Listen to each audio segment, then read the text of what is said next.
E aí galera do canal, beleza? Meu nome é Nivre e esse é o quadro Conhecendo. Então sem mais delongas, bora lá! Sakamichi no Apollon, ou Kids on the Slope, é um mangá escrito e ilustrado por Yuki Kodama, de setembro de 2007 a julho de 2012, na revista Josei mensal Flowers, totalizando 9 volumes mais um extra. Beleza, e do que se trata essa história? Bem, ele é um slice of life que aborda 3 assuntos principais: amizade, romance e jazz. E isso tudo se passa no Japão de 1966, mais precisamente na cidade litorânea de Sasebo, na província de Kyushu. Existem vários personagens centrais nessa trama, então eu vou falar um pouco sobre cada um deles aqui. Começando com Nishimi Kaoru. Kaoru é um garoto de família rica que se mudou recentemente para essa cidade. Ele é um cara bem solitário, já que seu pai é um homem que viaja muito a negócios, fazendo assim com que ele fique a maior parte do tempo sozinho ou com os parentes que vivem na mesma mansão que ele. A grande paixão de Kaoru é tocar piano, e as suas músicas favoritas são as músicas clássicas. Mas calma, antes que você pense que ele é um personagem estereotipado pra caramba ou genérico só por conta desses elementos, pode esquecer. Ele não segue nada disso, pra falar a verdade ele é um cara bem normal. Ele não ostenta nada que a sua família tem e nem é snob com os outros. Eu poderia falar mais um pouco sobre ele aqui, mas eu quero que vocês mesmos tirem suas próprias conclusões sobre ele. Continuando, o próximo personagem se chama Kawabuchi Sentaro, e ele à primeira vista é o extremo oposto de Kaoru. Ou seja, ele é pobre, tem uma família gigantesca, não leva desaforo pra casa e acha música clássica um saco. Assim como Kaoru, ele também é fascinado por música, entretanto seu gênero favorito é o jazz, e o seu instrumento de jazz favorito é a bateria. E eu sei que ele parece ser aquele típico estereótipo de valentão de escola, mas ele tá longe de ser só isso. Assim como Kaoru, ele também tem os seus objetivos e dificuldades como qualquer pessoa normal. Agora eu vou falar sobre a personagem que é responsável por linkar todo mundo nessa trama. O nome dela é Mukae Hitsuko, e ela é amiga de infância de Sentaro. Basicamente ela era a única pessoa que conversava com ele na escola.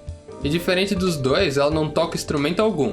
Entretanto, seu pai tem uma loja de discos que possui um porão com vários instrumentos musicais, como piano, bateria e seu instrumento preferido, o violoncelo. Hitsuko, dentre os 3 personagens, é a mais complicada de se entender. E se eu falar mais do que isso, talvez eu possa acabar estragando a experiência de vocês. Beleza, esses são os 3 personagens centrais, mas existem mais 2 que eu preciso citar aqui. E eles são Katsuragi Junichi e Fukarori Yurika. Junichi é um cara estiloso pra caramba que de vez em quando aparece pra tocar trompete no porão da loja do pai de Hitsuko. Esse cara é um amigo da família e é uma espécie de fonte de admiração para Sentaro. Mas esse cara não é ninguém aleatório não, ele é muito importante para o desenrolar da trama.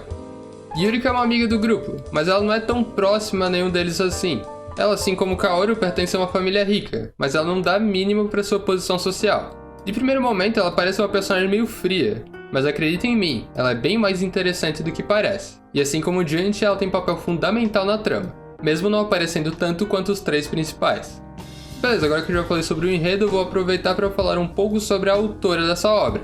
O seu nome é Yuki Kodama, e a sua idade e aparência são desconhecidas. E antes que você pense, não, ela não é Yuki Kodama, que é o autor de Blood LED. Eles só têm nomes parecidos, eles nem são do mesmo sexo. Continuando, além desse mangá, ela também fez uma penca de one-shots. E foram tantos que deu até para ela juntar tudo isso em um grande compilado de 2 volumes chamado Kodama Yuki Tanpenshu, lançado em 2008. Mas antes que você pense que ela não fez mais nenhum mangá duradouro além desse, ela fez sim, e o seu nome é Tsukikage Baby. Esse mangá foi publicado na mesma revista que Sakamichi no Apollon, só que em novembro de 2012, alguns meses depois do término do mangá anterior. E ele continuou sendo escrito até março de 2017, sendo finalizado com 9 volumes. Beleza, agora vamos falar um pouco sobre o anime. Bem, ele teve 12 episódios e foi lançado na temporada de primavera de 2012 na TV Fuji. Os estúdios responsáveis pela animação foram MAPPA e Tezuka Production, enquanto o diretor foi Shinichiro Watanabe, que também dirigiu obras como Space Dandy, Samurai Champloo, Terror in Resonance e Cowboy Bebop. Tá bom ou quer mais?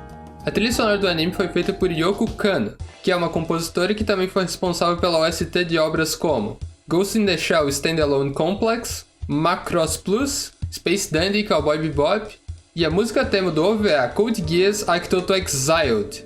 E como vocês puderam ver, esses dois já trabalharam juntos em Space Dandy e Cowboy Bebop, 2 animes que têm bastante influência do jazz. Beleza, agora eu vou dar a minha opinião com spoiler sobre a obra. Então se você não assistiu, pare esse vídeo agora e volte quando tiver terminado. Então para quem fica, vamos lá! Quando eu vi a abertura desse anime pela primeira vez, eu confesso que eu torci o nariz depois de perceber que ela era uma obra sobre bandas de adolescentes. Não que não existam bons animes com essa temática, mas convenhamos que esse gênero já tá bem saturado hoje em dia. Mas foi aí então que eu respirei fundo, me lembrei que era um josei que se passa nos anos 60, sobre jazz, e fui assistir o primeiro episódio mesmo assim.